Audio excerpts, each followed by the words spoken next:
Hello friends, today we would like to think about the solution of paper number 1. Last time we discussed JEE NEET chapter 3 motion in one dimension, paper number 1. Last week we have conducted.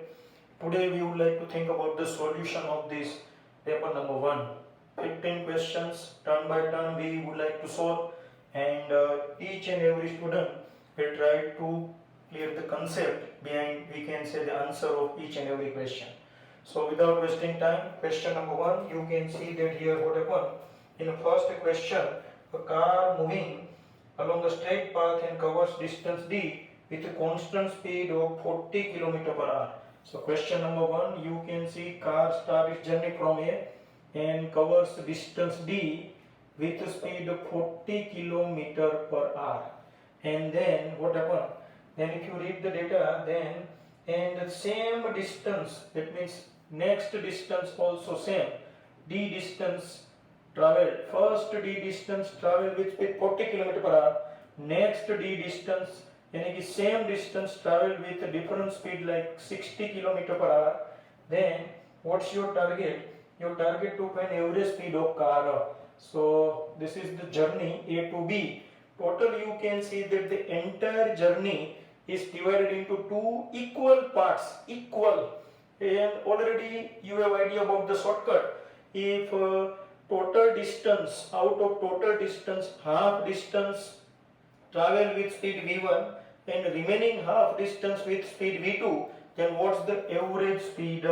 So average speed of a car is given v average, avg, average. You know that very well, this shortcut 2v1 v2 upon v1 plus v2. In our case v1 40 km per hour, v2 60 km per hour.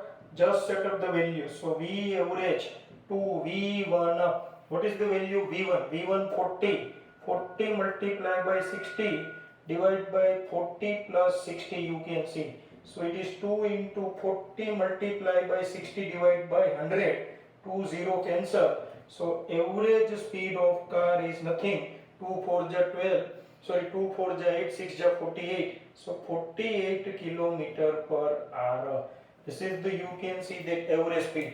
काफी students इधर ऐसा भी बताते हैं कि sir ये shortcut तो आपने ऐसा बोला था कि टोटल डिस्टेंस का अगर फर्स्ट हाफ डिस्टेंस, इधर का फर्स्ट हाफ डिस्टेंस है, तो friends if you consider total distance, then what is the total distance travel by car? It is 2d. अब 2d का हाफ क्या होगा? d. So first half distance with speed v1 and the next half distance with speed v2, then we can apply the same concept 2v1 v2 upon v1 plus v2. ये marvellous shortcut हमने discuss किया था. So simply application of, you can see that the proper shortcut. Now we would like to think about second number question, very IMP. You can see the path length can be equal to or length than the displacement. So you know that very well. The path length, question number 2, always greater than equal to displacement. So here equal to and greater than, you can see, that's your fill in the blank. So answer of this blank is greater. Always path length, the magnitude of path length always greater than equal to displacement, or you know that the ratio of path length to displacement always greater than equal to 1. So friends, second number question interesting, and we have discussed at the time of theoretical portion, you know that very well. Now we would like to think about third number question. A particle travels on a semicircular path. Third number question. Particle starts its journey from A, but along the semicircular path. This is the semicircular path, you can see. Particle moves from A to B, but not directly, but along this semicircular path of radius r. What is the radius of this portion? It is r. Then your target to find distance traveled by particle or path length of this particle. Path length, what is the meaning of path length? Total distance traveled by given particle. If a particle moves from A to B along this path, then what is the distance traveled by particle? If the same question in terms of displacement, so for displacement you know that very well, we have to think about the distance between, shortest distance between initial position and final position. This is initial position, this is final position, so we have to think about this distance. You can see, so what is this distance? 2r, but at present time we have to think about path length. So path length, that means the total distance traveled by particle along this semicircular path. So what is this distance? ये भी मैंने आपको सिखाया है, particularly for half circular path.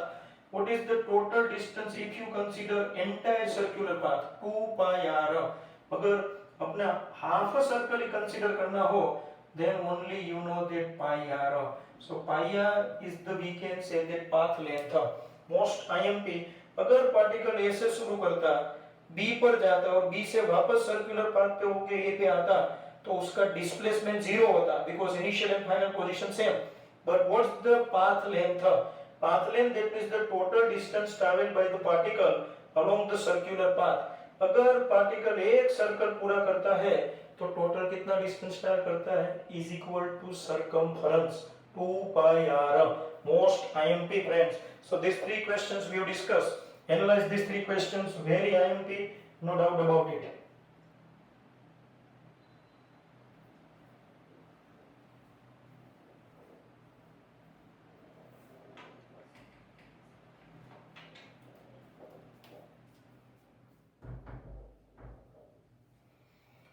Okay friends, so now we would like to think about one more. So one more question, question number 4. So three questions we have discussed, you can see, very interesting no doubt. But basically if you observe very carefully, then application of conceptual power. तो आप अपन लोग देखते हैं chapter 3 बहुत ही supreme chapter है. उसमें हमने पहला पढ़ा average speed, average velocity, path length, displacement we have discuss. और सबसे इम्पोर्टेंट पॉइंट जो अपन लोग डिस्कस कर रहे हैं या फॉलो कर रहे हैं वो है सॉल्यूशन. क्वेश्चन पेपर लेना और देना ऑलवेज इजी पॉइंट है, मगर सबसे इम्पोर्टेंट पॉइंट है solution of, you can see that paper. तो हम मोस्ट ऑफ हर एक पेपर को कवर कर ही लेते हैं. So now we would like to think about question number 4. This is also very IMP. A bus covers 3 equal distances. Question number 4. Bus starts its journey from A to B. But first total distance suppose traveled by bus is D. Okay, but travel this distance in 3 equal distances. Okay, so first 1/3 distance with speed v1, second 1/3 distance with speed v2, and last 1/3 distance with speed v3. You know that. Then what is the average speed? इसका भी shortcut आपको दिया है. Here v1 given 10 km/h, v2 20 km/h and v3 60 km/h is given in your data. You have already idea about the question paper. So what is the average speed of a bus? So if out of total distance, first 1/3 distance traveled by bus with speed v1, next 1/3 distance with speed v2, and last 1/3 with speed v3, then what is the shortcut? Then average speed v average is equal to 3 v1 v2 v3 upon v1 v2 plus v2 v3 and into v3 v1. You have idea about the shortcut. Shortcut is most important है. Without shortcut भी कर सकते हो, but it takes much more time. So 3. What is the v1? 10. What is the v2? 20. What is the v3? 60 upon v1 into v2 यानी 10 into 20 plus v2 into v3 20 into 60 plus v3 into v1 v3 60 v1 10. So 60 multiplied by 10. Now we would like to solve this portion. Don't forget ऊपर कोई छेड़खानी करेंगे नहीं.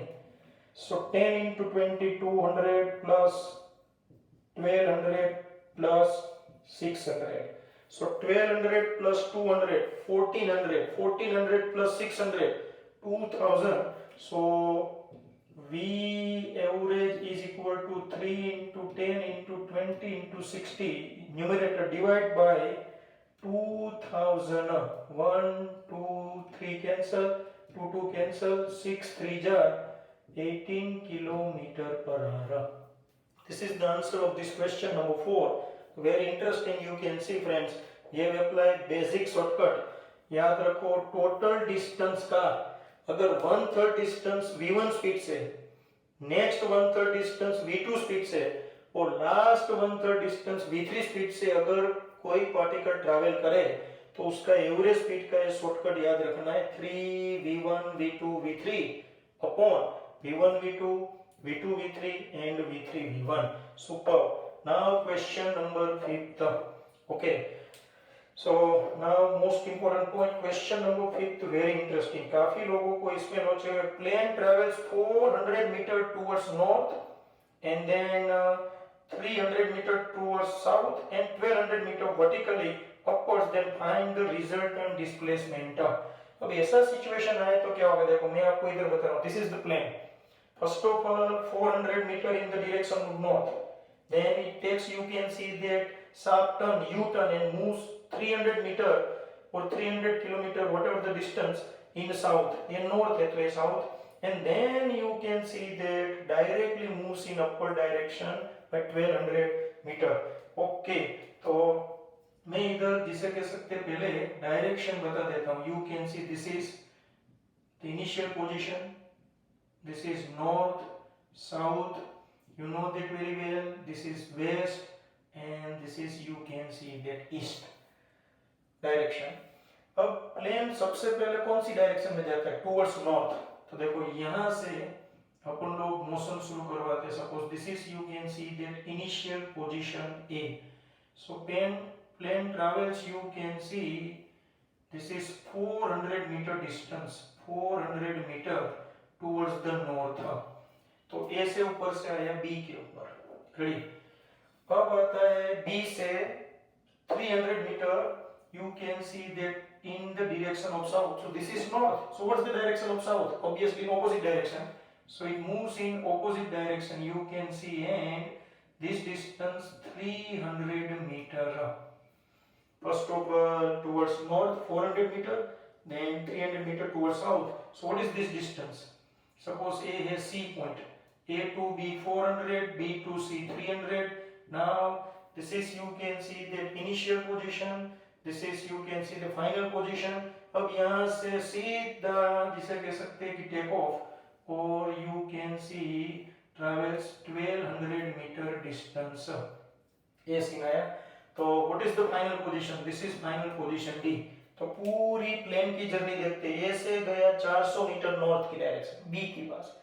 B से turn लेके आया C के पास 300 metre toward south, north south. और अब यहाँ से सीधा ऊपर vertically upward 1200 metre. So tell me what is the initial position? A is the initial position. What is the final position of the plane? D is the final position of the plane. So what is your target? Your target to obtain displacement. So displacement, that means the shortest distance between initial position and final position. This is initial position and this one you can see that final position. So you have to find this distance. So there is a Pythagoras, you can see right angle triangle. So ये अपने को पता है 1200. What is this distance? Obviously 400 minus 300. So this distance 100 meter. So if you apply, okay, displacement AD is equal to under root, here है ना AD displacement 100 square plus 1200 square. So 100 square यानी 10,000, 1200 यानी you know that 12 का 144 और उसके पीछे 4 zero. पहले 12 का स्क्वायर कर दो 144, फिर 2 जीरो का 4 जीरो. अब इसका टोटल होगा 145 और 4 जीरो का रूट हो जाएगा 2 जीरो, और 145 का रूट होगा 12 पॉइंट समथिंग, यानी कि मैं 12 ही लिख देता हूँ. अप्रोक्सीमेटली आंसर आएगा 1200 metre. You can see. Super. This is the question number 5 and this is the methodology to get answer of question number 5. Super. इसमें जो कमाल है वो wording north south and then vertically upward. तो ये जो words को पकड़ के उसको एक्सप्लेनेशन पॉइंट में विजुअलाइजेशन लेना वो बहुत ही कुछ लोगों को डिफिकल्ट लगता है. So friends, analyse this two questions very IMP note 4th and 5th.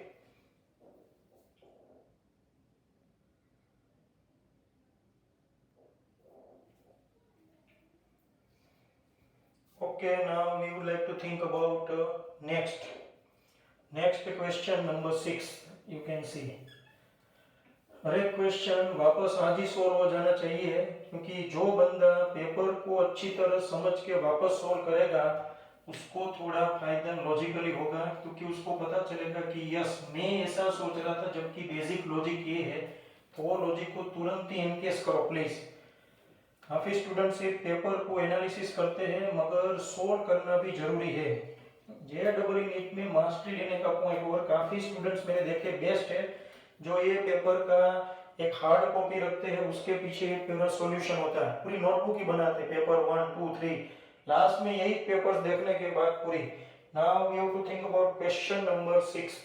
ये जोरदार क्वेश्चन है और ये ऑलरेडी इसे कह सकते हैं कंप्लीट में पूछा होगा। Wheel of 1 metre radius, question number 6 very important, so I would like to write here धूम। There is a wheel, you can see this one is the wheel, this is the center and this is the surface of the earth. What is the radius of the wheel? Radius of the wheel is 1 meter. Next question now, you can see if you read the data very carefully, it completes half rotation on horizontal path.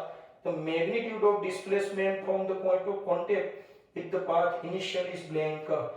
Point of contact word IMP, this is the point of contact. You can see suppose this point P is the point of contact, so I can write here point of contact, जो point पूरे wheel का जो point अर्थ के contact में है वो है point of contact. Okay, अब जरा देखना ये व्हील है वो हाफ रोटेशन कंप्लीट करे तो क्या होगा।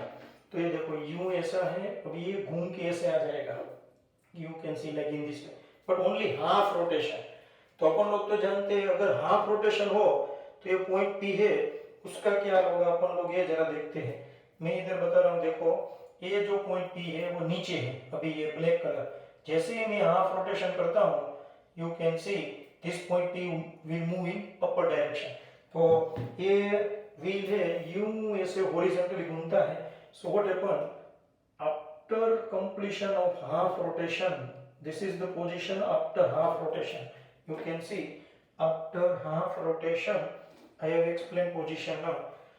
So this is the position of wheel, but I will write after half rotation. Ready? Okay friend, now what happened here? You can see this is the center. Center अब यहाँ पे ही है। अब point P क्या होगा? Half rotation के कारण point P है वो इधर आ गया। Just check it. ये आपका point P था, देखो ये black। अब जैसे ही half rotation हुआ, just check it, black point already at the topmost position, so point P will be situated somewhere here. तो ये point है वो यहाँ से यहाँ पे आ गया, ready, और ये जो point होगा वो ये contact में आ जाएगा, you can see। बस, तो after half rotation now we have to find the displacement of this point of contact. So this is the initial position of point of contact and after half rotation this is the final position. What do you mean by displacement? Displacement, that means the shortest distance between, you know that very well, initial and final position. So this is the initial position, this is final, and this is the shortest distance. We would like to find this distance, that means displacement. Okay, तो दोस्तों ये distance कितना होगा? What is it? There is a center. What is this distance? If you are, you know that very well, A group or B group, standard 10 point of view, circle, this is diameter. What is the formula of diameter? Radius r then 2r. तो ये distance हो गया। अब ये numerical में सबसे जो चिकना केस है जहां पे लोग फिसलते हैं, ये distance. What is this distance? Tell me if this point P will, you can see that move from point of contact, that means from lowest position to the topmost position, then what is this horizontal distance traveled by wheel? Horizontal distance traveled by wheel. तो अपन लोग जानते हैं अगर wheel पूरा, you can see if this wheel start from here and if this wheel complete the circle, एक पूरा rotation complete करता तो कितना डिस्टेंस ट्रैवल होता है? If any circle complete one rotation, then what is the distance traveled by particle over wheel? 2 pi r. तो अपन तो इधर तो हाफ ही रोटेशन कंप्लीट कर रहे हैं। So if this wheel performs half rotation, then what is the distance traveled horizontally? Obviously it is pi r. Why? Complete के लिए 2 pi r, तो हाफ के लिए 2 pi r डिवाइड बाय 2 यानी 2 pi r का आधा, and pi r. So now there is a right angle triangle and we would like to find this distance. Easily we can apply Pythagoras. So displacement is equal to under root. What is the, we can say that 2r the whole square plus pi r the whole square. So you know that very well, 2r that means 4r square in here, pi square r square. But what is the value of r? R is given 1 meter. So under root 4 upon pi square. So displacement का answer आएगा pi square by 4. मैंने ऐसे बहुत ही सारे students भी देखे हैं जो बहुत ही हाई फाई लॉजिक रखते हैं, वो इसका भी आंसर लाते हैं ऐसे, डिस्प्लेसमेंट पाई स्क्वायर का रूट पाई, 4 का root 2 and pi plus 2. That's the, you can see that answer. So but friends, you know that very well, this is not possible mathematically. मगर कुछ लोगों के पास कुछ ज्यादा ही हुनर होता है तो वो हुनर इधर अप्लाई करते हैं, मगर ऐसा हुनर कभी कभार प्रॉब्लमेटिक पॉइंट कर सकता है. So very interesting question number 6. Now we would like to think about question number 7 now. 7 number very interesting. So देख लो, ये most time p because of half rotation pi r and because of half rotation what happen, the lowest particle or particle at the lowest position now it is available at topmost position. तो ये distance हमें find करने का था. मस्त question. Question number 7 में जाते हैं. A particle is moving along the circle such that it completes one revolution in 40 seconds. ये क्वेश्चन है, वो बेहतरीन क्वेश्चन है. तो अपन लोग को बोर्ड चाहिए तो मैं पहले आपको ये टाइम देता हूँ अच्छी तरह एनालिसिस करने का. Just check it and then we would like to solve it. हर एक क्वेश्चन का जिसे कह सकते हैं लॉजिक क्लियर होके अपने आप ट्राई करनी है. Now we would like to solve question number 7 very IMP. तो सभी बंदों को विनती है, देखो 7th नंबर में भी दम है, 6th नंबर तो ऑब्वियसली पूछ चुके हैं नीट जेडब्ल्यू पॉइंट ऑफ व्यू में, ये सभी क्वेश्चन में दम है.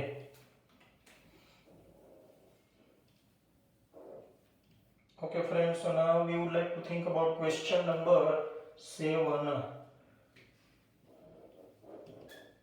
Okay, what happened here, there is, you can see that a circular path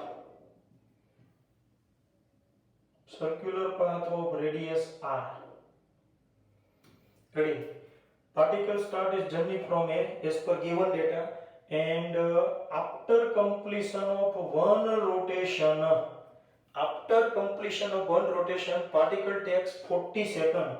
So for one revolution or one rotation, what is the time taken by particle? 40 seconds, you can see.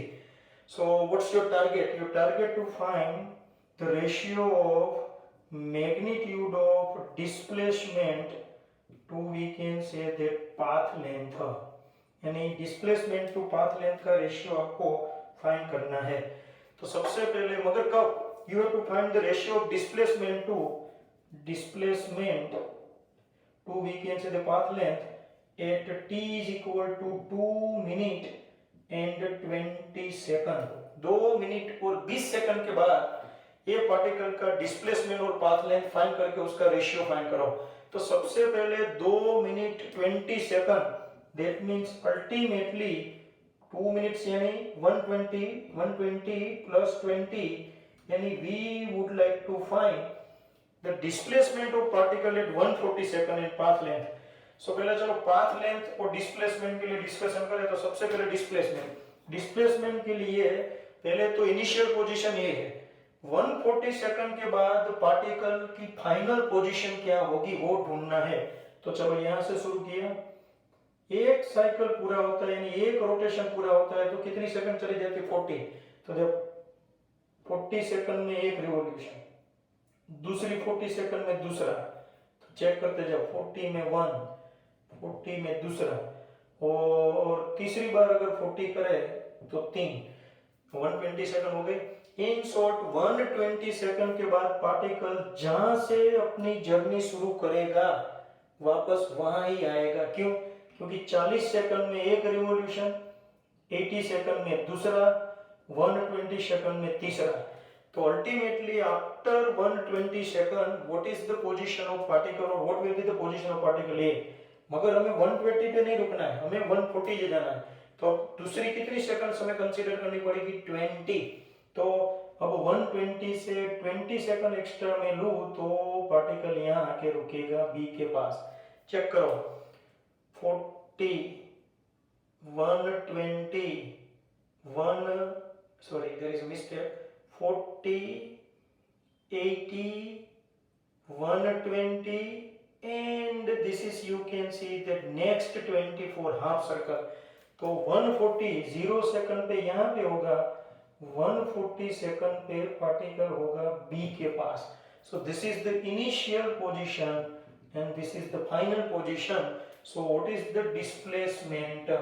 so displacement होगा this distance, shortest distance between initial and final position, it is obviously diameter, and diameter that means I can write 2r।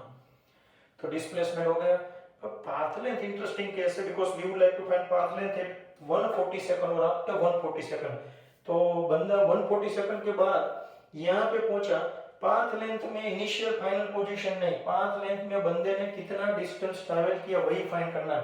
तो बंदा यहाँ से शुरू करता है, देखो 40 second में एक रिवॉल्यूशन, 80 सेकंड में दूसरा, 120 में तीसरा और लास्ट 20 में आधा।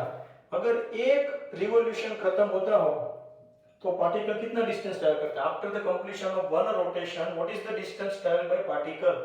Obviously 2 pi r. तो ऐसे कितने चक्कर लगा रहा है? 40 सेकंड के 3 चक्कर, यानी 3 बार 2 पाई डिस्टेंस ट्रैवल करेगा। और लास्ट 20 सेकंड के लिए ये देखो, हर 40 सेकंड के लिए 2 पाई आर, लास्ट 20 सेकंड के लिए कितना हो जाएगा? यहाँ से यहाँ पे आने के लिए पाई आर। तो अपन लोग पाथ लेंथ का लिखते हैं formula. So path length that means total distance. So total distance कितना?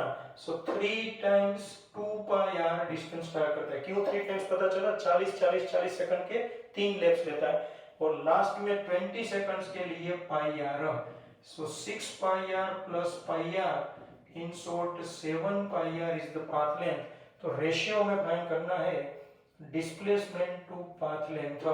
so what is the displacement? it is 2r, path length 7 pi r, r cancel 2/7 pi।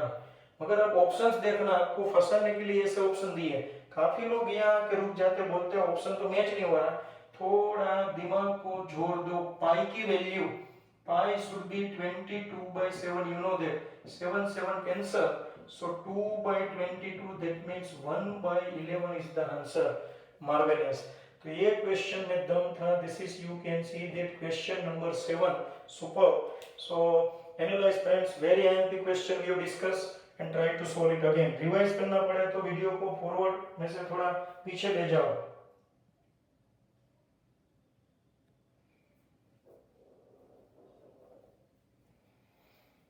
Okay friends, so now we would like to think about question number 8।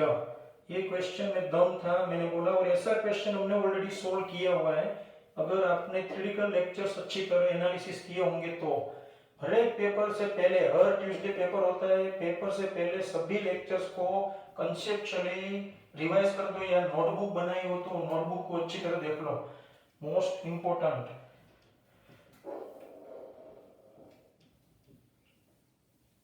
Okay friends, so now we would like to think about question number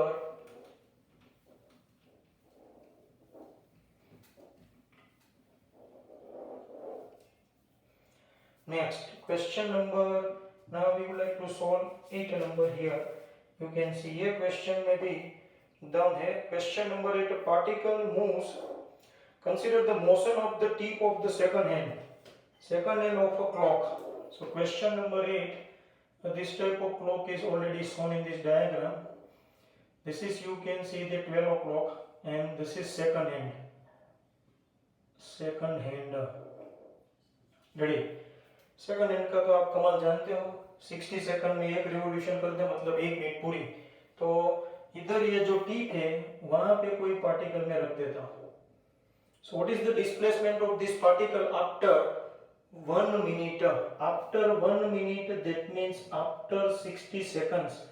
tell me if this 1 is the initial position, so after 1 minute what will be the final position? तो 1 minute के बाद second hand तो वापस यहाँ पे ही आ जाएगा. So initial position and final position same. So what's the displacement? 0. So your answer displacement 0. तो option number बनेगा 3. Displacement is 0 is the right answer for question number 8. Now question number 9 very interesting. Okay, so just concentration required. A particle moves along x-axis. So question number 9. This is the position of particle. Particle moves along x-axis with speed 6 meter per second in the first half distance and second half distance with 3 meter per second. तो total distance देखो d. उसमें से first half यानी d/2 distance is travel with speed 6 meter per second. And remaining half distance with speed 3 meter per second. So this is your V1, this is your V2. So now your target to find average speed. So what is the average speed? Average speed is given by equation for this type of situation. Half distance with speed V1, next half distance with speed V2. Then average speed is given by equation 2V1 V2 upon V1 plus V2. Yes, shortcut. Okay, V1 already 6. So set up the values. 6, V2 already 3. 6 plus 3. So 2, 6, 3 ja 18. And 6 plus 3, 9. 9, 2 ja 18. 2, 2 ja 4 meter per second. That's the answer of question number 9. You can see. Very easy. Only you have to focus on the given situation. कौन सी situation है उसके मुताबिक shortcut. Okay, friend. Now we would like to think about question number 10. Okay, very interesting number 10. So be alert about it. So question number 10, interesting. A car moves with a speed 60 km per hour for 1 hour. देखो 1 घंटे तक अगर car 60 km पर hour की speed से जाती होगी तो कितना डिस्टेंस तय किया होगा? अब बधाई सी बात है, बोल ही दिया है 60 km पर आवर, यानी 1 आवर में कार कितना डिस्टेंस ट्रैवल करेगा? 60 किलोमीटर. ओके, तो एक बात फिक्स हो गई है कि ये कार 60 मिनट्स में 60 किलोमीटर डिस्टेंस ट्रैवल करती है. अरे 1 आवर मतलब क्या होगा? 60 मिनट्स होगा ना. तो 60 मिनट्स में कार कितना किलोमीटर डिस्टेंस ट्रैवल करती है? 60 किलोमीटर, यानी कि 1 मिनट में 1 kilometre. Okay, and in east direction. तो अपन लोग डायग्राम देखते हैं. ये कार यहाँ से शुरू करती है जर्नी और ये ईस्ट डायरेक्शन. देखो east, west, south, north, Delhi, Chennai, Gujarat, Assam. ये इस साइड जा रहा है. देखो कितना डिस्टेंस ट्रैवल किया? You can see 60 kilometre. क्यों पता चला? In 1 hour. That's why in 1 hour 60 kilometre. Okay, then 30 minute. In 30 minute. देखो वर्डिंग्स बहुत इंपॉर्टेंट है. You can see. Okay, next. And with the same speed for 30 minutes. Same speed. Underline this word. Same speed for 30 minutes. 30 minute के लिए 60 kilometre per hour की speed से south direction में motion करती है या डिस्टेंस ट्रैवल करती है कार. तो अभी हमने डिस्कशन तो कर ही लिया कि ये कार है, उसकी स्पीड सेम रहती है पूरी जर्नी में. मतलब 1 मिनट में कार 1 किलोमीटर डिस्टेंस ट्रैवल करे तो 60 मिनट में 60 किलोमीटर. तो अब ये ईस्ट, तो अब साउथ है, नीचे जाना है. तो ये कितना होगा? 30 मिनट में 30 किलोमीटर डिस्टेंस ट्रैवल होगा. तो 60 kilometre in the direction of east and 30 kilometre in the direction of south. क्यों 30 किलोमीटर? ये पता चल जाना चाहिए. जो पहली इंफॉर्मेशन है वो दूसरों के लिए या सेकंड सेगमेंट के लिए एडिशनल इंफॉर्मेशन है. डेटा चेक करो. 60 किलोमीटर पर आवर मतलब 1 आवर में 60 किलोमीटर. 1 आवर यानी कितनी मिनट्स होती है? 60 मिनट्स. 60 मिनट्स में 60 किलोमीटर मतलब 1 मिनट में 1 किलोमीटर कार ट्रैवल करती है. तो 30 मिनट में अगर कार साउथ डायरेक्शन में मोशन करे तो कितना डिस्टेंस ट्रैवल करे? 30. अब ये आपका इनिशियल पोजीशन बन गया और ये बन गया फाइनल पोजीशन.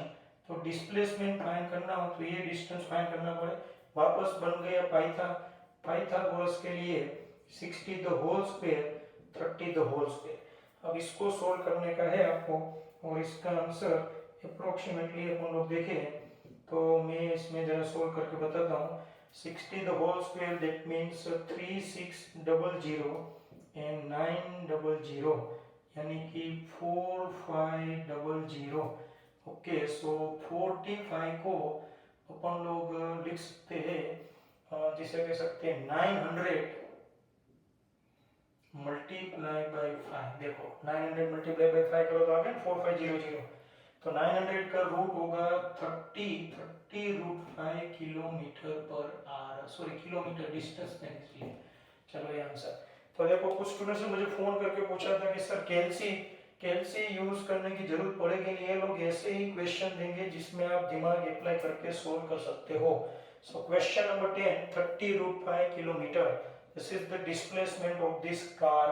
सो बेहतरीन क्वेश्चंस हमने डिस्कस किए 8, 9, 10। Analyse, then we think about remaining questions.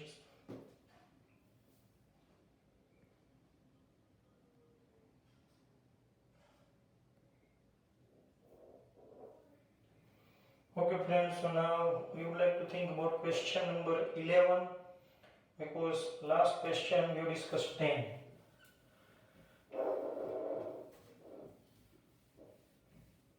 और अपन लोग जानते हैं कि हम लोग ऑलरेडी जो बेसिक लेक्चर्स चल रहे हैं उसमें बहुत इंटरेस्टिंग जोन इंस्टेंटेनियस स्पीड और इंस्टेंटेनियस वेलोसिटी में आ गए, और उसका हमने पार्ट 4 डिस्कशन किया था, जबरदस्त।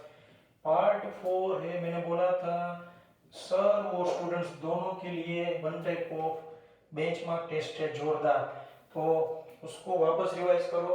आज भी अपन लोग एंड में थोड़ा इंस्टेंटेनियस स्पीड और इंस्टेंटेनियस वेलोसिटी के कांसेप्ट के साथ लेक्चर पूरा करेंगे। Question number 11। Okay, now in question number 11, this is very interesting, ये अच्छा क्वेश्चन है। वापस, a person travels along a straight road for first t/3 time with speed v1। यहाँ से पर्सन अपनी जर्नी शुरू करता है, देखो, और t/3 टाइम में वो स्पीड v1 से जाता है, and then in 2t/3 time, इतने टाइम में v1 स्पीड से जाता है, फिर बाकी 2t/3 टाइम में वो v2 स्पीड से बाकी की जर्नी कंप्लीट करता है b तक। सो what is the average speed?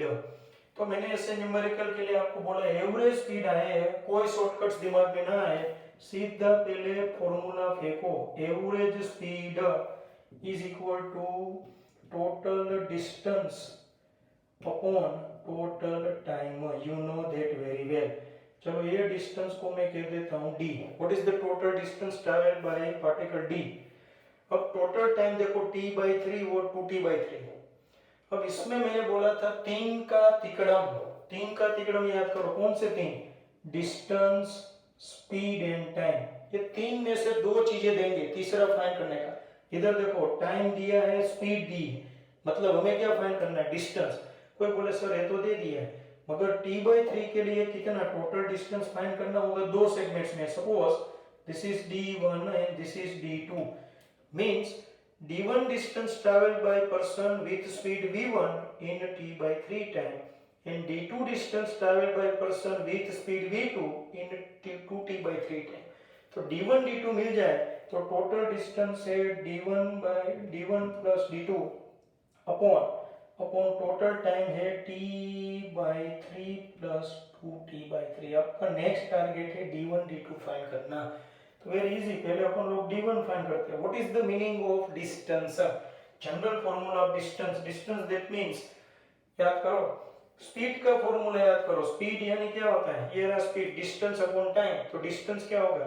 Speed into time, speed into time। So what is the speed for d1 distance? v1। And what is the time taken for it? It is t/3। Similarly we can find d2 distance, sorry speed v2, and the time taken for it is 2t/3। आ गया, use this value here। So average speed v average is equal to d1, this is d1, v1 into t/3 plus d2 v2 into 2t/3 upon t/3 plus 2t/3। Yes, ready. अब इसको जरा देखें तो इसमें से common क्या निकलेगा? t/3 common, तो इसमें से t/3 निकला कॉमन, दोनों बाजू कैंसिल, तो ऊपर क्या बचेगा? v1 plus 2 into V2 upon इधर बचेगा 1 और इधर बचेगा 2, सो V1 plus 2V2 upon 3, that's your answer. So V1 plus 2V2 upon 3, this is the answer of the question. मस्त क्वेश्चन है ये, प्रैक्टिस पॉइंट ऑफ व्यू के लिए अच्छा क्वेश्चन माना जाएगा। So analyse 11 number friends.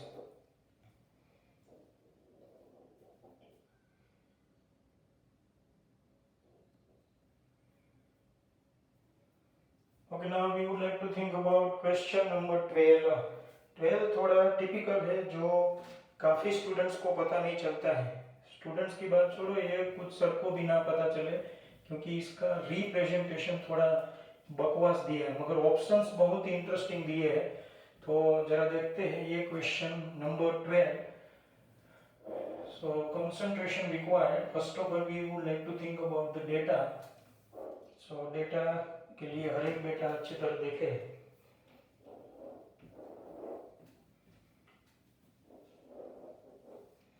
Okay friends, so now we would like to think about question number 12.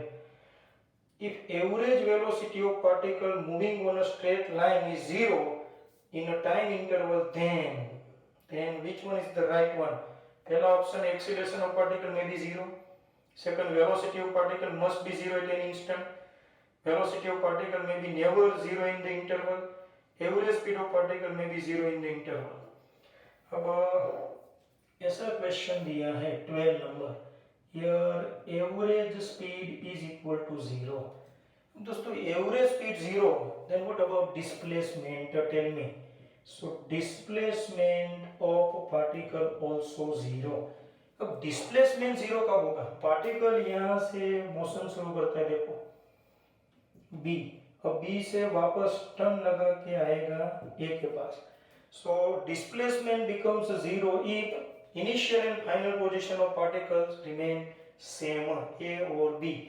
तो अपने को पहला ऑप्शन देखें, एक्सीलरेशन ऑफ पार्टिकल में भी 0, वो पॉसिबल नहीं है, क्योंकि पार्टिकल जिसे कह सकते हैं कि एक्सीलरेटेड मोशन है। एक्सीलरेशन ऑफ पार्टिकल में भी 0 मतलब there is no change in velocity, जबकि इसमें वेलोसिटी चेंज हो सकती है, क्योंकि एवरेज वेलोसिटी, याद करो, average velocity doesn't provide information about a particular time, it gives idea about the general motion और entire motion.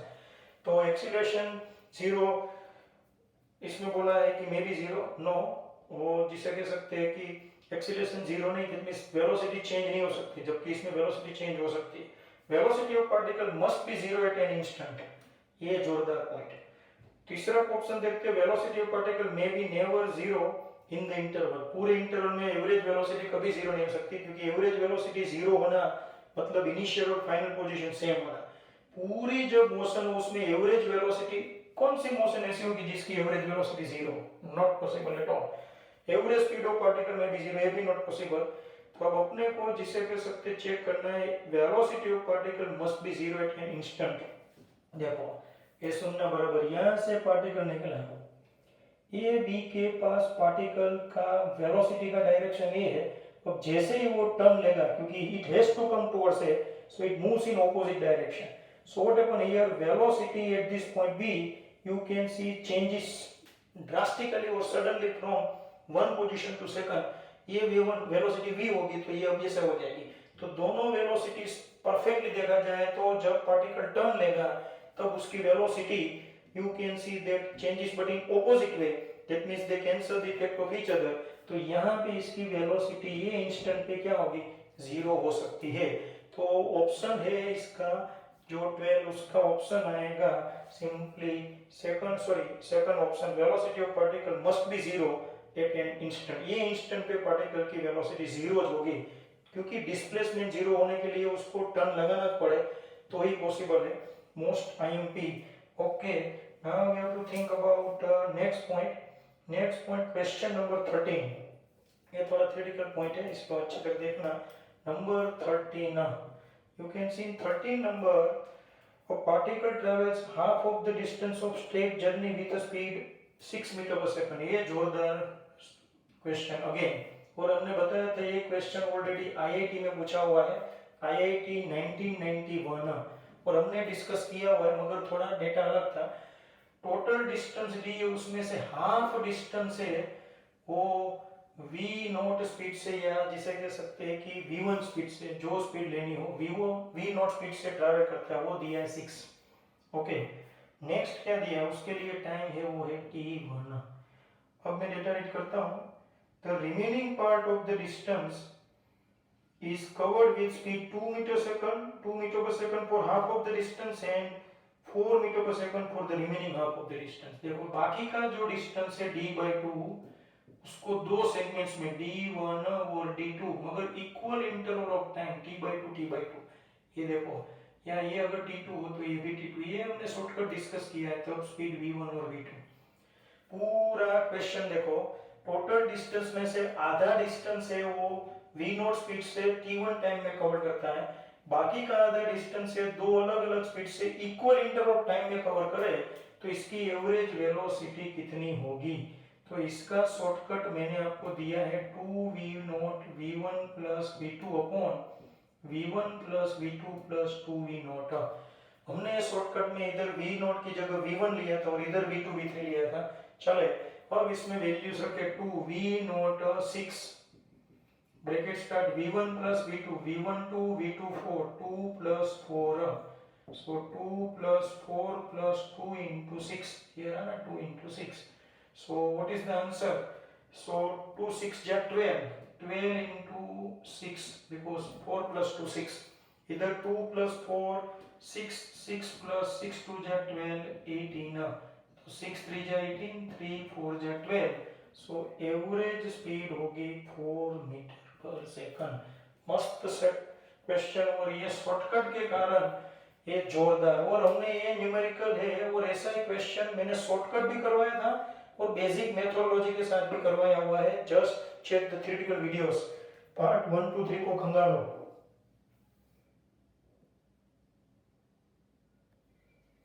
Okay friends, so now we would like to cover last two question 14 and 15, both are very interesting, no doubt about it। तो दोनों question को solve करते हैं, 14 number and 15 number. तो ये shortcut का एक कमाल, आप देखो शॉर्टकट्स जितने आपके दिमाग में होंगे और शॉर्टकट्स प्रैक्टिस और मेमोराइज, कंटिन्यूअस मेमोराइज सिस्टम से ही होगा। जब भी फ्री पढ़ो, बी ग्रुप वाला तो खास हर एक शॉर्टकट को मेमोराइज करे, एक टाइम ऐसा आएगा वो दिमाग में सेटअप हो जाएंगे।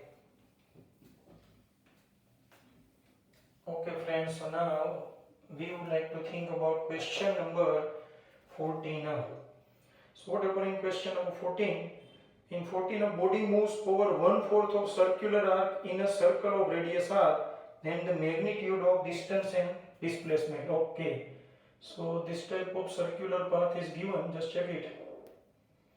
Body start or particle start is journey from A, 1/4 arc, तो ये 1/4 आर्क होगा, ये यू कैन सी यस। तो पार्टिकल यहाँ से मोशन शुरू करके यहाँ पे आता है बी के पास। So this is your initial position, this is final position. Okay, so what's your target? First of all we would like to find path length, that means distance travelled by particle. तो particle ये distance कितना, what is this distance? If radius already small r, how can you find this distance? तो अभी सिखाया है, if you consider complete circle then what is the distance for complete circle? 2 pi r। तो ये इसका कितना portion है? it is already 1/4 of 2 pi r। ये बिस्कुट का चौथा पार्ट, पूरा बिस्कुट हो उसका चौथा part, so 1/4 of 2 pi r यानी pi r by 2 because 2 2 जा 4, so this is your path length। अब हमें फाइंड करना है दोस्तों displacement। How can you find displacement? Displacement is the shortest distance between initial and final position. This is initial position, this is final. You would like to find this distance. Obviously, to find this distance, what will you do? There is a triangle, Pythagoras. What is this distance? ABR, radius ABR. तो ये find करना is easy, under root r square plus r square। So under root 2r square यानी root 2r, that's the answer of displacement। तो answer आएगा pi r by 2 and root 2r। ये भी अच्छा question है। Number 14, And now we would like to think about last question 15, no doubt very interesting. तो दोस्तों इसको भी सॉल्व करते हैं अपन लोग. एक car moving on a straight road covers one third of the distance with speed 20 kilometre per our. तो ये देखो कार यहाँ से मोशन शुरू करती है ए से बी पे खत्म, टोटल डिस्टेंस है डी, उसका वन थर्ड, तो डी का वन थर्ड डिस्टेंस होगा डी बाई 3. वो कितनी स्पीड से, सपोज वो v1 is equal to 20 kilometre per hour की स्पीड से है. ओके, और बाकी का जो डिस्टेंस है 2d बाई 3. कोई बोले सर बाकी का आपको कैसे करेगा, d में से d बाई 3 सब्ट्रैक्ट करो तो 2d बाई 3, ऐसा सब कुछ नहीं देंगे. वो स्पीड v2 से ट्रैवल करते हैं और उसकी स्पीड है 60 किलोमीटर पर आवर. तो इस कार का एवरेज स्पीड फाइंड करना है. बिंदास देखो इक्वेशन एवरेज स्पीड का, average speed is equal to total distance upon total time. So what is the total distance, तो देखो टोटल डिस्टेंस है d बाई 3 2d बाई 3 यानी d, टोटल डिस्टेंस तो अपने को d. वापस 3 का तिकड़म, एवरेज स्पीड के लिए 3 का तिकड़म, 3 कौन, स्पीड टाइम डिस्टेंस, 3 में से 2 देंगे. इधर कौन सी 2 चीजें दी है, डिस्टेंस दिया है देखो और स्पीड दी है, तो आपको क्या फाइंड करना है, टाइम. तो चलो ये जो फर्स्ट d बाई 3 डिस्टेंस के लिए t1 टाइम और नेक्स्ट 2d बाई 3 डिस्टेंस के लिए टाइम t2, तो इधर फॉर्मूला होगा क्या, total distance d upon total time होगा t1 प्लस t2. तो चलो t1 फाइंड करते हैं. t1 what's the formula for time, इधर formula speed is equal to distance upon time, तो टाइम इज इक्वल टू क्या होगा, distance upon speed, distance upon speed. So what is the distance travel for t1 time duration, ये देखो t1 के लिए distance d by 3 है और तब स्पीड कितनी है 20, तो 20, तो फॉर्मूला क्या, answer d by 60 because 320 is 60. और t2 फाइंड करना हो तो डिस्टेंस है 2d by 3 और स्पीड कितनी लेनी है 60, तो 2d3 नीचे आए तो 180 यानी d by 90, अरे 290 जा 180. अब ये वैल्यूज इसमें रखते हैं average speed. So average speed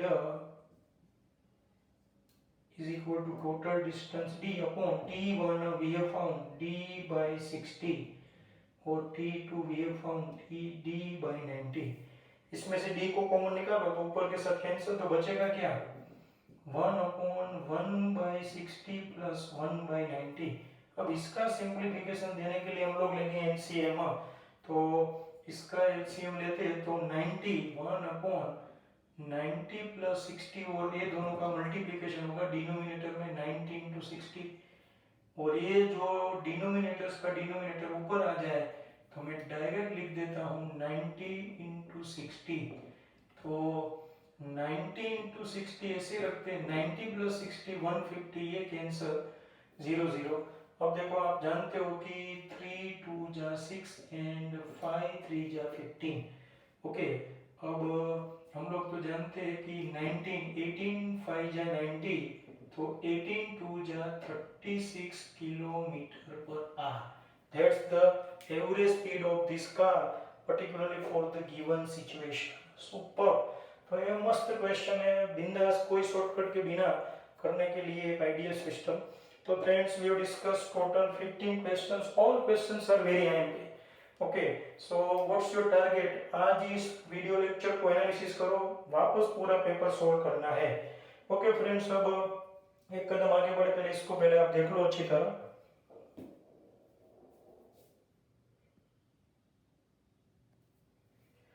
okay, part 4 average speed average velocity के ऊपर से इंस्टेंटेनियस स्पीड और इंस्टेंटेनियस वेलोसिटी हमने डिस्कस किया था.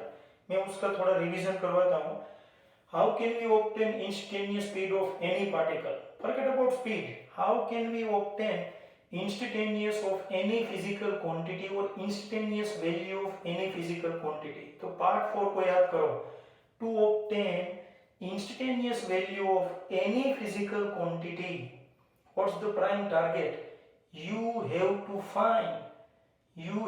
find average of that physical quantity for very short time interval. If you find average of speed if you find average value of speed for very small time interval, then this average for very small time interval gives instantaneous speed. Similarly, instantaneous current, I would like to obtain instantaneous current.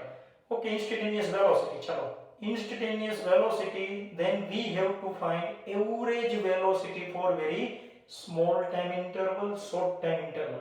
But how can we use, how can we think about very short time interval? For very small time interval, we have to apply the concept of limit. You know that delta t tends to 0 lim.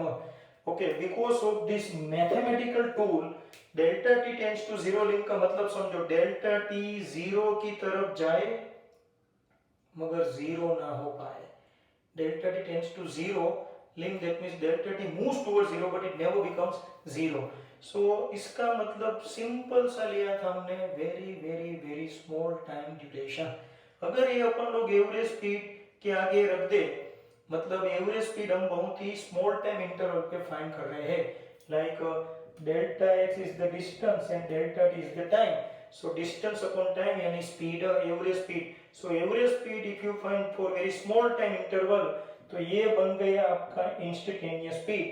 मगर जब भी limit करे apply, तो ये जो difference है वो difference हमने देखा था, अपन लोग जरा इसको देखें, वो डिस्टेंस हमने देखा था डिफरेंशिएशन में कन्वर्ट हो जाता था और ये बन गया आपका instantaneous speed dx by dt. इसका मतलब मैंने बताया था, dx by dt का मतलब होता है differentiation of distance with respect to time, then it gives speed. और दूसरा मतलब था rate of change of position with respect to time, यानी कि टाइम के साथ पार्टिकल कितनी स्पीडीली अपनी पोजीशन चेंज करता है वो अपन लोग स्पीड से मेजर कर सकते हैं. ये जोरदार पॉइंट, मैंने एक एग्जांपल भी दिया था 2t+5 करके, वो एनालिसिस करो. आज से जब भी आपको इंस्टेंटेनियस स्पीड फाइंड करना हो या इंस्टेंटेनियस वेलोसिटी फाइंड करना हो, तो अपन लोग अब इधर एक बहुत ही बड़ा पोर्शन डिस्कस किया था, याद करो. और फिर मैंने 2t+5 का एग्जांपल लिया था. इतना लंबा प्रोसेस नहीं करेंगे, बहुत ही easy. Instantaneous speed, instantaneous quantity find करने के लिए हम लोग लेंगे सहारा mathematical tools, limit and differentiation. Differentiation से बहुत इजीली इंस्टेंटेनियस वर्ड पाया जा सकता है, इंस्टेंटेनियस स्पीड, वेलोसिटी सब. तो नेक्स्ट लेक्चर में अपन लोग पूरा लेक्चर इंस्टेंटेनियस स्पीड और वेलोसिटी के न्यूमेरिकल्स, डिफरेंशिएशन, बी ग्रुप वाले खास तैयार रहे, क्योंकि डिफरेंशिएशन है वो थोड़ा हटके है और वो जिसे कह सकते लोगों को झट से दिमाग में नहीं होता है. सो बी रेडी फॉर इट. और पार्ट 4 को वापस एक बार अच्छी तरह एनालिसिस कर लेना फ्रेंड्स, वेरी इंपॉर्टेंट. होमवर्क में मुझे 15 क्वेश्चंस चाहिए again. Okay, be ready for the next and be stay at home, you can C, for your health purpose.